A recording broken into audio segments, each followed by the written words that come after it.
Now let's look at some examples of how to use calculus to find all relative extrema, max and min values of a function. In example 1, we're going to look at f of x equals 2x to the third minus 3x squared minus 36x plus 14. Now here's a graph of the function, and we're going to verify that what we see here is actually what we'll get using algebra and calculus. But we can see that we have a maximum, a relative maximum, and a relative minimum. We have one of each. Right here, I know that the graph is small and it's hard to see. That looks like it's at x equals -2. And then, I don't know, this height here is really hard to read, but this is going to be a maximum. We'll find its actual coordinate. And then we'll also have a minimum right here, a relative minimum. Relative max and relative min.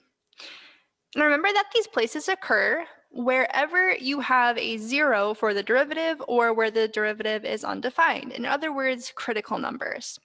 Or I should say critical numbers are the candidates for relative extrema, for relative max and mins. So what we should do first is locate all of the critical points or the critical numbers.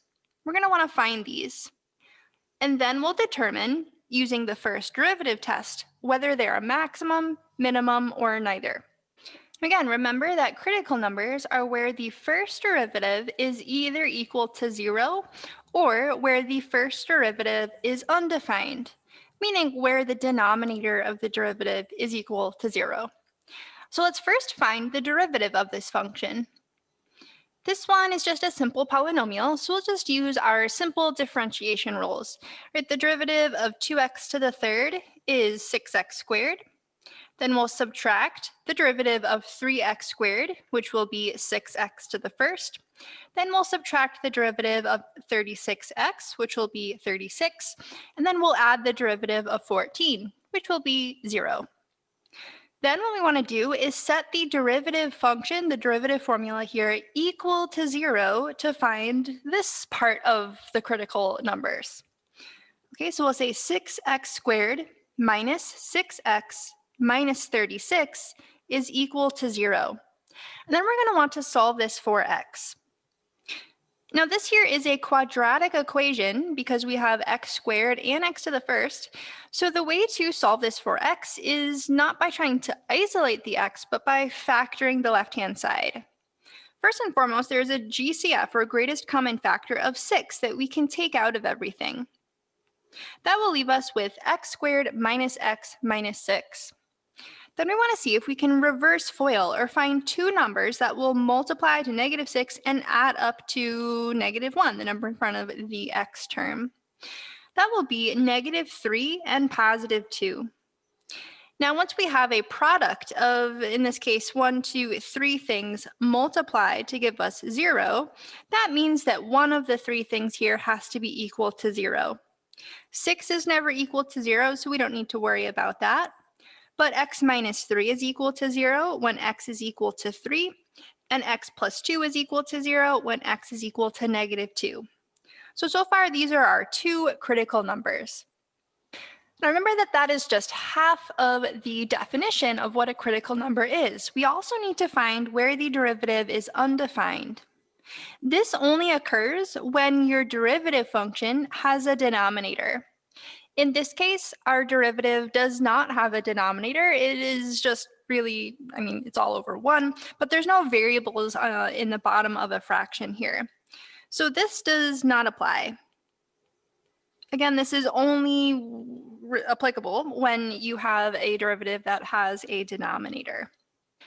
Now we can see that in our graph here, x equals 3 is the location, the x coordinate of this relative minimum. Right, that's what we found, x equals 3. That makes sense with our graph. And then x equals -2, that's where we have this relative maximum. Now we don't want to really rely on the graph here. This is just here for us to check our work and make sure that what we have algebraically and using calculus makes sense. So we need another way, without graphing the function, to classify or determine that this here is a minimum and this here is at a maximum. There are many ways that you could organize your work in doing this. Here is the way that I would suggest. I'm going to make a sign chart for the derivative. And what we're really going to be doing is we're going to be looking at different x values that are separated by our critical numbers, -2 and +3.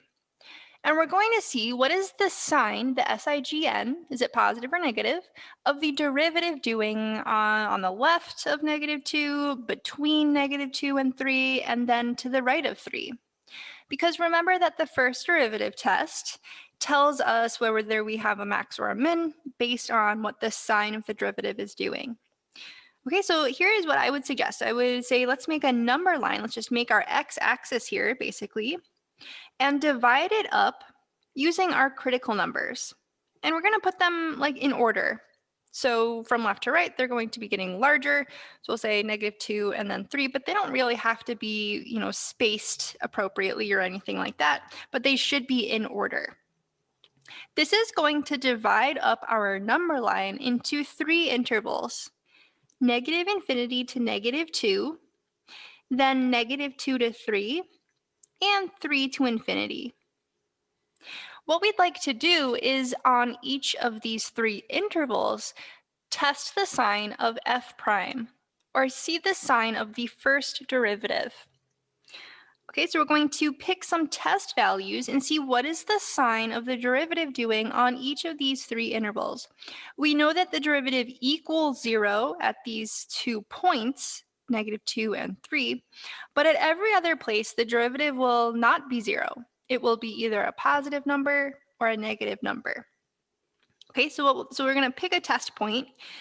Let's start in this interval here. You could pick any number that you want as long as it's less than -2. So how about we test, you don't want to make it too hard on yourselves, how about we test -3? And what we're going to do when I say test is we're going to check the sign, is what I mean by sign chart, the sign of the first derivative, sign of f prime. So we're going to take that -3 and we're going to plug it into the derivative. So f prime of -3. We're going to substitute that in to our derivative formula. So we're going to plug in a -3 in for x into here and here. Now, when you do that, you should verify this, you will get a +36 out. Now, let's take a sec, really make sure that we understand what this means, right? Remember that this is the slope of the tangent line. That's what the derivative tells us. In this case, at x equals -3. So that means if we were going to look on the graph at x equals -3, which is right about here, the tangent line slope will be +36. Now, we don't actually care the numerical value of the 36 here. What we're using the -3 for is kind of a representative of all of the x values that are below -2. And we're seeing, on the graph, at all of those x values, the function is increasing. It doesn't turn around at any point. So if we just pick any single point on the graph here, any x value, the sign of the derivative will be the same, even if the numbers are different, even if the slopes are different, the sign will all be the same. They will all be positive or they will all be negative. So in this case, because this is a positive value, that's all that we really care about. Okay, then our conclusion is going to be that the original function, so we want to make our conclusion here on the interval that we are looking at. The original function, f of x, will be increasing from -∞, or on -∞ to -2. So the function's going up from left to right like this. Then when we get to -2, we have to decide, is the function turning around or does it continue to go up? Because then we will see if we have a maximum or minimum at -2. Okay, so then let's see, we're going to test again a point in between -2 and 3. I like 0, that's a nice number to plug into stuff. So we're going to plug a 0 into the derivative. And when we do that, again, verify this, we will get -36. Again, this is a negative number. So that means that the function, original function f of x, is decreasing. on all x values between -2 and 3. Okay, let's test one more time. So we've done this in our increasing, decreasing section.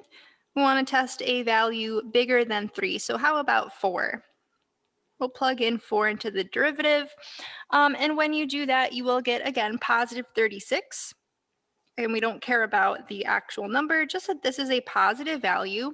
And so that means that the function is increasing again for all x values after 3, or on the interval from 3 to infinity. So you can memorize what the first derivative test tells you, but you can also kind of just sketch a little picture of what's happening here, right? If the function's increasing, then the derivative is 0 at -2, then it decreases, derivative is 0 at 3, and then it starts to increase. It has to have this particular shape in order for that to happen, which again is what we see in the graph here. Okay, so now the goal isn't to decide where the function's increasing, decreasing, or increasing. It's to find all the relative extrema. But that's just one more step from making this increasing and decreasing table. Okay, so we want to make our overall conclusion here about where do we have a maximum and where do we have a minimum. Okay, so -2, x equals -2 is going to be a max, and positive 3, sorry, will be a min. Okay, so the original function then has a relative maximum at x equals -2. But let's also include the actual height, right? We want the how high is the maximum. In other words, the y value at that point.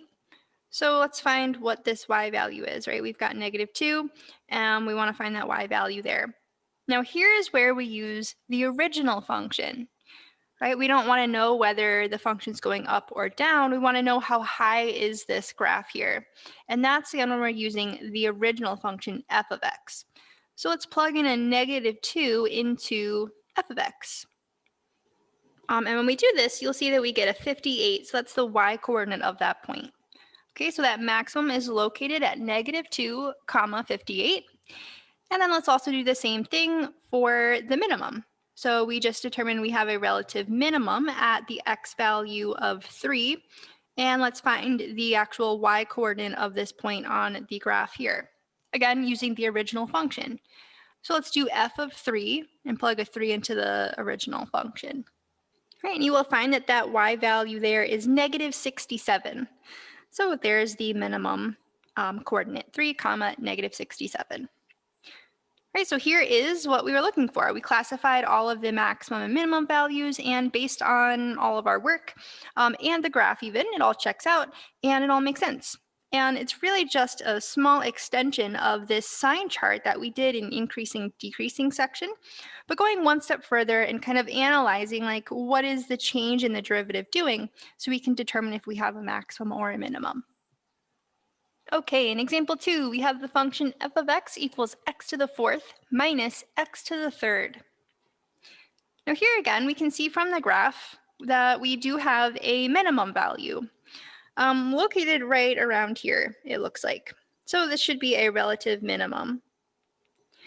We can also see from the graph that there should be another critical number that we'll get. It looks like at x equals 0, but that's not a relative min or a relative max. We should also see, using calculus and algebra, that we don't have a maximum, right? We don't see that in the graph here. So remember that the first thing you want to do is locate all possible places where this can happen, where you can have a maximum or a minimum. And those will always occur at critical numbers. So pause this video and see if you can find all of the critical numbers of this function. You should find 2 critical points at x equals 0 and x equals 3/4. Remember that when we are finding the derivative now, whenever we're finding max and min, we're going to want to probably factor it, if possible, as far as we can. And so if you didn't factor your derivative here, you may have missed out this x equals 0 if you divided both sides by x to the 2nd. Please be careful with doing that. You generally 100% of the time want to factor if you can, and generally don't ever really want to divide by x if you're trying to set something equal to 0, because you'll always miss out a solution to that equation. Okay, so here are our two critical numbers, 0 and 3/4. We don't get any from the derivative being undefined again because we don't have a denominator in any part of our derivative. Okay, so now the second thing is to make a sign chart. Just like when we were doing for increasing and decreasing, we're going to make a sign chart for the first derivative. So this means basically making a number line and putting our x values, our critical numbers, on the number line in increasing order. So we'll say 0 and 3/4.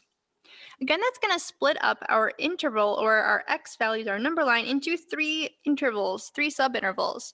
Negative infinity to 0, 0 to 3/4, and then 3/4 to infinity. And what we're going to do is check out the sign of the derivative on each of these three intervals. So let's pick some test points. For numbers less than 0, let's test x equals -1. And make sure that you understand where we are plugging each of these numbers into. So we're testing the sign of the derivative. So we're going to be taking this -1 and we're going to substitute it into the derivative. You can use either your factored derivative or the original one. At this point, it doesn't matter, whichever one you're more comfortable with. But looking at the graph, we should get a negative number when we do that because the function is decreasing until we get to 0. But let's verify that algebraically. So when we substitute in a -1 into the derivative, we will actually get a -7. Now again, remember that we don't care that the numerical value is -7. We just care about the sign. So we're just going to extract the fact that this is a negative derivative. That means, again, the function is decreasing until we get to 0. We should get another decreasing indicator, or a negative derivative, in between 0 and 3/4. Again, let's check that algebraically. Okay, so we've got to be a little careful here. Let's pick a number between 0 and 3/4. So how about a half? And again, remember, we're going to take this and substitute it into the derivative. Okay, so when we plug in a 1/2 into the derivative, we should get a -1/4. Again, remember that we just care about the sign. That is negative. So the function continues to decrease. Okay, so here are our conclusions. Decreasing, the function f of x is decreasing. Then still decreasing, making sense with our graph here. And then let's verify that our derivative will turn into being positive to the right of x equals 3/4. So let's pick a number here. 1 seems like a good choice. We're going to plug that into, again, the derivative. When we do that, we will get +1, and that's a positive number. So that means that the function is increasing after 3/4. Now again, this graph here can be used to help us verify our algebraic work, but we kind of want to pretend that it doesn't exist. We can't really use it to, find our answers. We really want to analyze using calculus, the derivative, and all of this, putting everything together to find maximum and minimum values. So let's see what we have. We have a function that it's decreasing, then increasing. So the only sign change looks like it occurs at x equals 3/4. Right? So if we change from decreasing to increasing, I don't even remember what the first derivative test says in words. I just kind of sketch a picture. So I think that that's even more helpful. We have a graph here, so we've got a 0 derivative here, so it's flat, but then there's no sign change, so it continues to decrease. And then here we turn around. So here we'll have a minimum, a relative minimum at x equals 3/4. Right, that's what we're looking for here. So this will be our conclusion. The function f of x has one relative minimum, no relative maximum values, just a relative minimum. And this occurs when x equals 3/4. And let's find the y value that goes with that.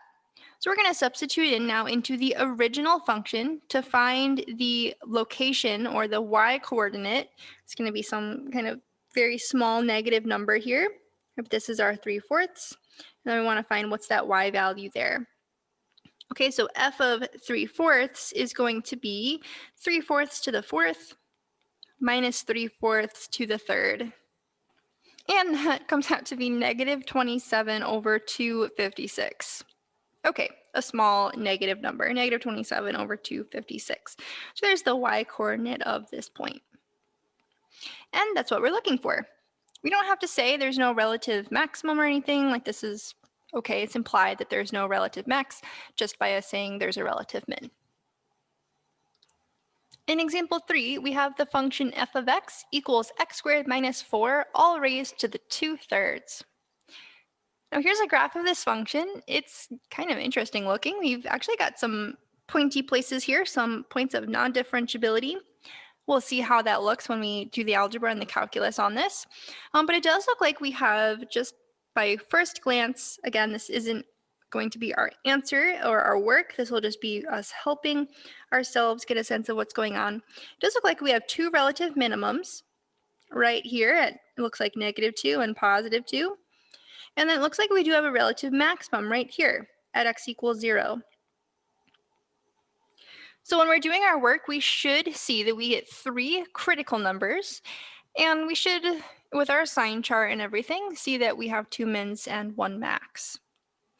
Okay, so remember our first step is to locate all of the possible places for our max and mins, and that's going to be our critical numbers.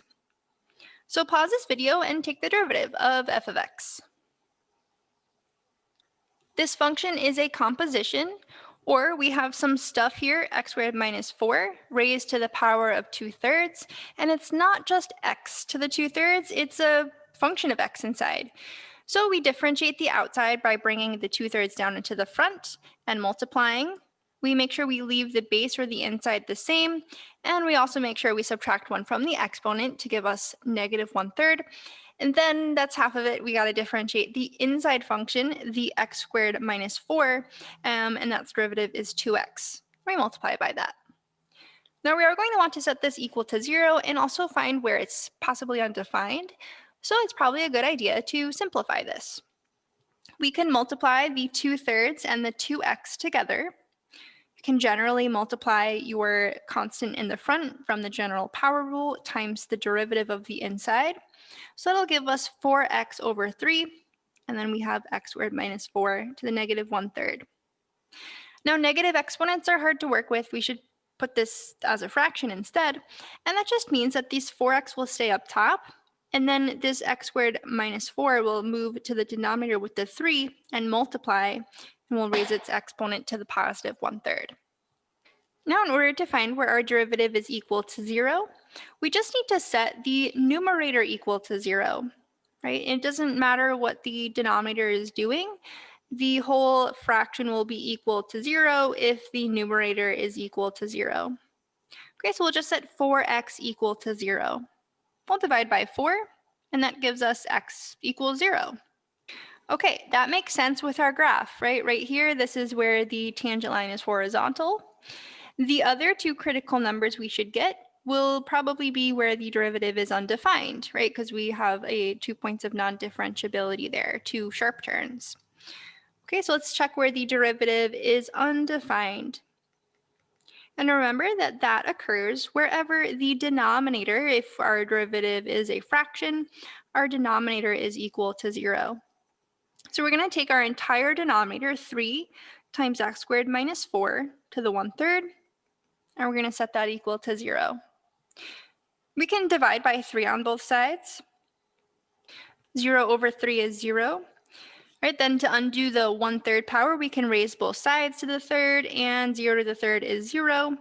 Now on the left-hand side here, we've got a difference of 2 squares, so we can factor that into x plus 2 times x minus 2, and that's going to give us 2 x values, x equals -2 and x equals +2. So here are 2 more critical numbers. Again, these check out with our graph, right? Those are those 2 values of the sharp turns. All right, now we're going to make our sign chart for the first derivative. Pause this video and see if you can set up the sign chart, find the sign of the derivative, and make a general conclusion, again based on your sign chart and not cheating off the graph.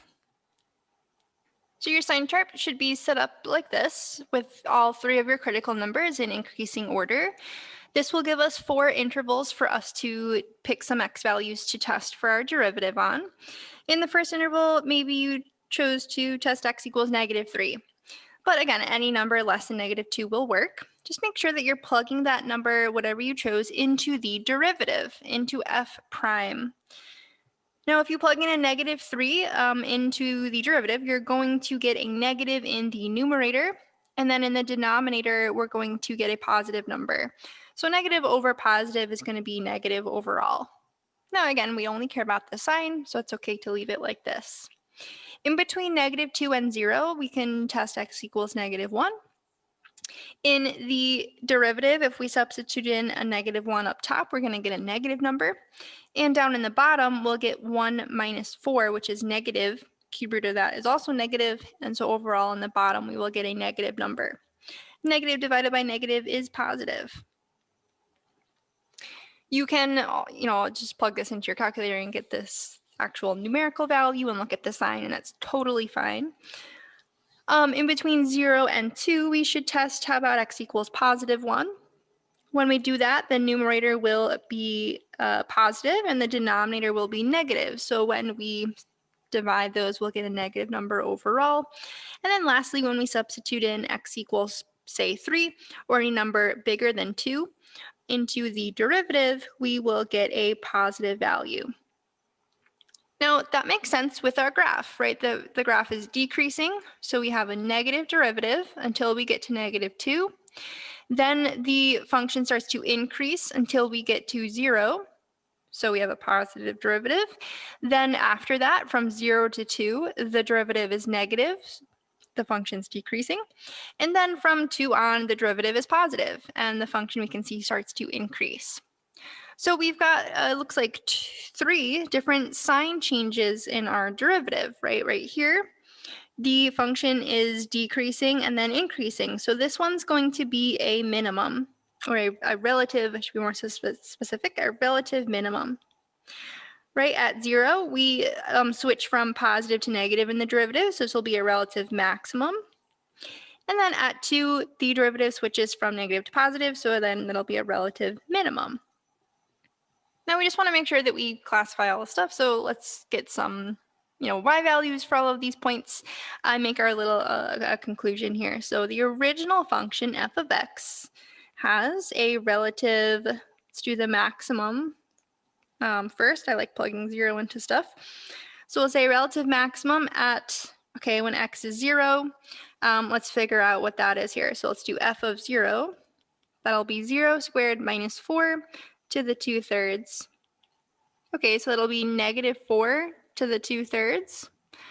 And that'll be, well, we can do the square first. So -4 squared is 16. So 16 to the 1/3, because we already did the square. And I don't think that that's, like a clean whole number or anything like that. So we could probably just leave it like that. Let's write it as the cube root of 16. We could actually take out a perfect cube because 8 is a perfect cube inside of there, but no worries about that. Let's just do cube root of 16. Okay, we've checked off, so at x equals 0, we have the max, and then we have 2 relative minimums. So let's classify those and find their coordinates as well. Say relative minima, that's the plural for minimum, at x equals 2 and x equals -2. Now let's find the y values that go with those. So when we plug in a 2, we will get 2 squared minus 4 to the 2/3. Okay, 2 squared is 4. 4 minus 4 is 0. 0 to the 2/3 is 0. Okay, so that's the y coordinate when x is +2. And when x is -2, I think we'll get the same thing. Right, when we square -2, we'll also get +4. So that'll come out to 0 to the 2/3 as well, which is equal to 0. Okay, so 2, 0, and -2, 0. Hey, that checks out with our graph right here and here. Those are the y coordinates there. Okay, so there we go. We found the maximum and the minimum. classified all of those for this kind of cool looking graph. Okay, in our last example here, we're going to do the same thing, but for the function f of x equals x to the fourth plus 1, all divided by x squared. Remember that we can use the graph to kind of get a sense of the answer that we should get, and then we need to do the calculus and the algebra to verify what the graph is telling us. So it looks like from the graph that we should find two relative minimum values, right here and here, and I don't really know where they are. It looks like maybe 1 and -1, but we will definitely find them for sure using calculus and algebra.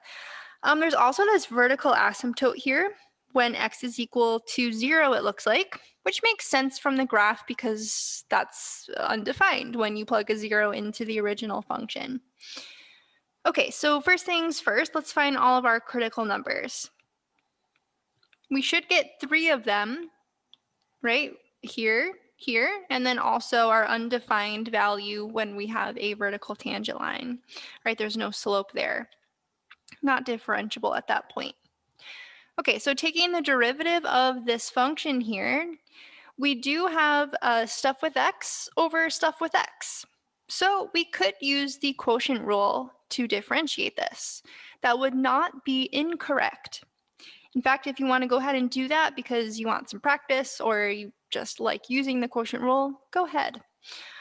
We could also simplify this because we notice that there's in the denominator a monomial or a single term.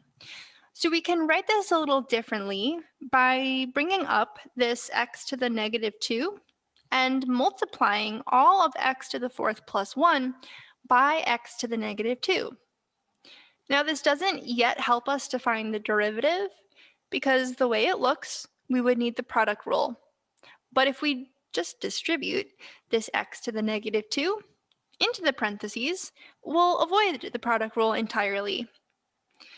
We'll add the powers together, so 4 plus -2 is +2, and then we have plus x to the -2. And now that doesn't need any product or quotient rule to differentiate. This is just plain simple power rule. Right, so to find the derivative of 2x, that will just be, oops, I gave it away. To find the derivative of x squared, that will just be 2x.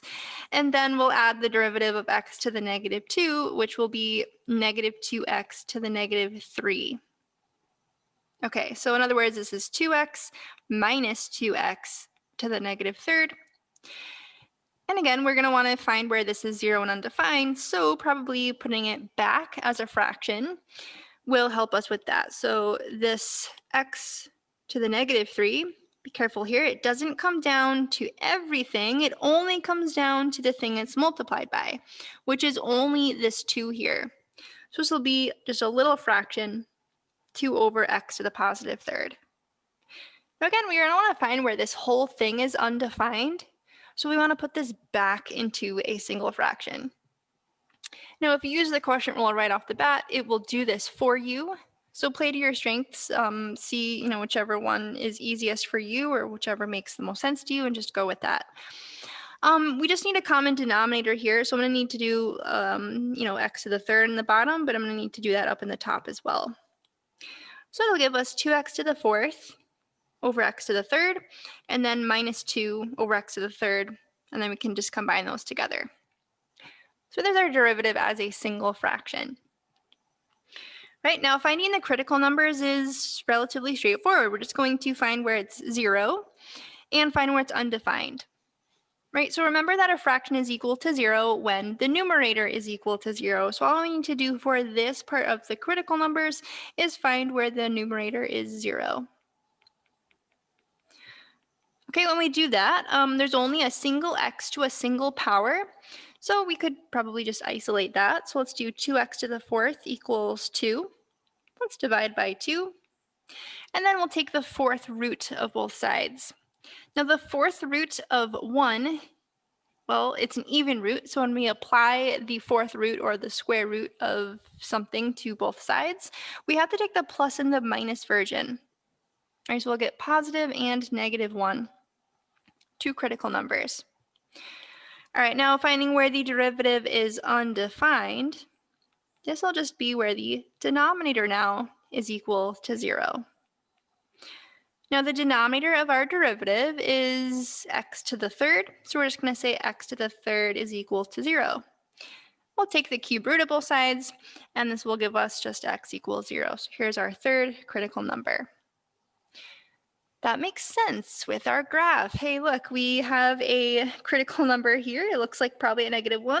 We've got another one here, probably at 1. And then our undefined slope or derivative is right there at x equals 0.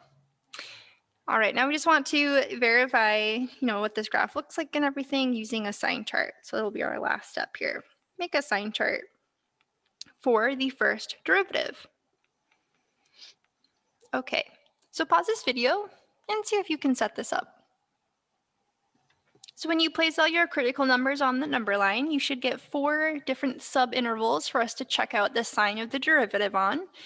And so let's pick some test points. So maybe on the first interval, we'll test x equals -2. And remember, we're substituting the -2 into the derivative. The derivative formula is 2x to the fourth minus 2 all over x to the third, or you can use this form. Either way is fine. And when we substitute in a -2 into the derivative, we're going to get a negative value out. Right? That means that the function is decreasing or going down from left to right. Okay, then in between -1 and 0, we're going to test a value there. So how about -1/2? We're going to again plug that into the derivative. So f prime of -1/2. When we substitute that into either form here, this one or this one, we will get a positive value out. So that means that the function is increasing on that interval. All right, then we have between 0 and 1, how about +1/2? Again, we're plugging that into the derivative to check out the sign. And in this case, we will get a negative value. So that means that the function starts to decrease on that interval. And then number is bigger than 1. How about x equals 2? We're going to again plug that into the derivative, so f prime of 2, and that comes out to be a positive value. So the function is increasing on that interval. All right, so let's see what we have here. So we're going to classify our extreme values using, and what we're doing here is the first derivative test. So at x equals -1, right, we're going down, then up. So here we have a relative minimum. At x equals 0, the function does go up, then down, but at x equals 0, the original function has a vertical asymptote. So the function's not actually defined at this point here. So this one's kind of different because this, even though the derivative changes sign there, x equals 0 is not in the domain of the function. It's a vertical asymptote. So that can't be a max or a min. But then at x equals 1, the function switches from decreasing to increasing. So here we're going to have a relative minimum. Okay, that makes sense with our graph. We do just want to make sure that we classify our relative minimums as coordinates. So let's make our conclusion here. F of x has 2 relative minimums. And they're going to be at x equals -1 and x equals +1. So let's see what those coordinates are. So we're going to, again, take these and plug them into the original function here. So we'll do f of -1. Using this function here, find the y value. So that'll be -1 to the fourth plus 1 over -1 squared. All right, -1 to the fourth is +1. 1 plus 1 is 2. Then in the bottom here, we'll get -1 squared, which is +1. And so that's a y value of 2. Okay, so that's our y coordinate at that point. And then when we plug in a +1, let's just move this over. Let's see what we get here. So we'll do, again, 1 to the fourth plus 1 over 1 squared. And that looks to be 2 over 1 again, which is 2. Okay, nice symmetric function. All right, so again on our graph here, right, that's the y value here of 2, and that's -1 and 1, and these are both minimum values. And that's it. Right, those are our 2 no maximums. We had that vertical asymptote, which prevented a relative max there. So this is our conclusion for this function. It's really important for you to practice these and make sure that you know where you're plugging what into and when and why and what it means. It's really easy to get turned around with all of that. And we're actually going to be doing something similar on top of this, but with the second derivative in the very near future. So try to, get this organized in your mind very soon so that when we move on to adding to this, you'll, be ready for that.